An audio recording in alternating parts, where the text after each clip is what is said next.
Hi అందరికీ నమస్కారం అండి. Welcome back to Sharath updates YouTube channel. Telangana రాష్ట్రంలో పెన్షన్ రేపు జమ చేసే జిల్లాలు ఏవేవో, అలాగే ఏ ఏ కేటగిరీ వారికి ఈ పెన్షన్ డబ్బులు రేపు జమ చేయబోతున్నారు అనేది ఈ వీడియో ద్వారా మనం తెలుసుకునే ప్రయత్నం అయితే చేద్దాం. దీనికి మీరు చేయాల్సింది వీడియోని ఎక్కడా కూడా స్కిప్ చేయకుండా పూర్తి వరకు చూసే ప్రయత్నం అయితే చేయండి. పూర్తి వరకు చూస్తేనే ఈ వీడియోలో ఉన్న సమాచారం మీకు పూర్తిగా అర్థమవుతుంది. అలాగే ఈ వీడియోని ఖచ్చితంగా లైక్ చేయండి. లైక్ చేస్తే ఇలాంటి ఇన్ఫర్మేషన్ అందివ్వడానికి నాకు మోటివేట్గా ఉంటుంది. దాంతోపాటు ఛానల్ని సబ్స్క్రైబ్ చేయండి. రాష్ట్రంలో చేయూత సామాజిక పెన్షన్ల కింద 2024-25 ఆర్థిక సంవత్సరంలో లబ్ధిదారులకు మొత్తంగా 10,500 కోట్లు, మార్చి నెలలో చెల్లించాల్సిన 982 కోట్లు కలిపి అందజేసినట్టు సామాజిక ఆర్థిక సర్వే 2024-25లో ప్రభుత్వం తెలిపింది. 2024-25 బడ్జెట్లో ఈ పెన్షన్ల కోసం 14,628 కోట్లు కేటాయించిన విషయం తెలిసిందే. 2025-26 వార్షిక బడ్జెట్లో పెన్షన్లకు 14,861 కోట్లు కేటాయించింది. మొత్తంగా 11 కేటగిరీల్లో 42,51,341 మందికి పెన్షన్లు అందిస్తున్నారు. వీరిలో దివ్యాంగులకు నెలకు 4,016 చొప్పున, వృద్ధులకు, వితంతువులకు, ఇతర కేటగిరీల వారికి 2,016 చొప్పున ఇస్తున్నారు. అయితే కాంగ్రెస్ ఎన్నికల హామీ ప్రకారం వృద్ధులకు, ఇతర కేటగిరీల పెన్షన్లకు 2,016 నుండి 4,016లకు, అలాగే దివ్యాంగులకు 4,000 నుండి 6,000కు పెంపుదలను ఈ పెన్షన్ పెంపుదలను ఎప్పటి నుండి అమల్లోకి వస్తుందనే దానిపై స్పష్టత రావడం లేదు.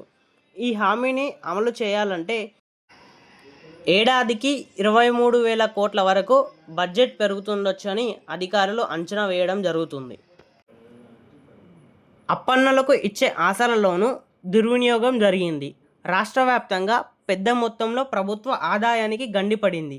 సెర్ఫ్ తనిఖీల్లో భాగోతం వెలుగులోకి వచ్చింది. కొంతమంది ప్రభుత్వ ఉద్యోగులు, వారి కుటుంబీకులు రిటైర్మెంట్ పెన్షన్లతో పాటు అప్పన్నులకు, అభాగ్యులకు, వృద్ధులకు అందించే ఆసరా పెన్షన్లను అందుకున్నట్టు బయటపడింది. రాష్ట్ర వ్యాప్తంగా మొత్తం 5,650 మంది అటు ఉద్యోగ పెన్షన్లతో పాటు ఆసరా పెన్షన్లు అందుకున్న జాబితాలో ఉన్నట్టు ఇటీవల సెర్ఫ్ సర్వేలో వెల్లడైంది. వీరిలో 3,824 మంది ఇప్పటికే చనిపోయినట్లు అధికారులు గుర్తించారు. మిగతా 826 మంది ఇప్పటికే 2 పెన్షన్లు అందుకున్నట్టు తేలింది. జూన్ నెలలో వీరికి ఆసరా పెన్షన్లు ఆసరా నుండి చేయూత పెన్షన్కి మారుస్తున్న ఈ చేయూత పెన్షన్ని రద్దు చేయడం జరుగుతుందని ప్రభుత్వం భావిస్తుంది.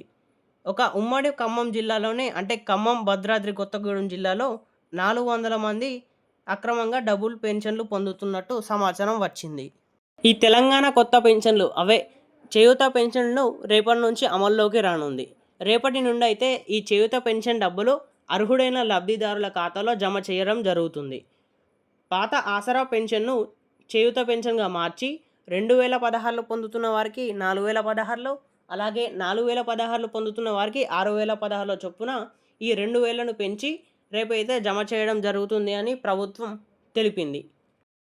కాగా ఈ ఆసరా పెన్షన్ను చేయూత పెన్షన్గా మారుస్తామని వాళ్ళు ఎన్నికలలో హామీ ఇచ్చిన విషయం తెలిసిందే. మరెన్నో ఇలాంటి చేయూత పెన్షన్ గురించి లేటెస్ట్ అప్డేట్స్ కోసం మన ఛానల్ని సబ్స్క్రైబ్ చేయండి. వీడియోలో కొంచెమైనా ఇన్ఫర్మేషన్ తెలుసుకున్నట్టు అనిపిస్తే వీడియోని ఖచ్చితంగా లైక్ చేసి మీ మిత్రులకు షేర్ చేయండి.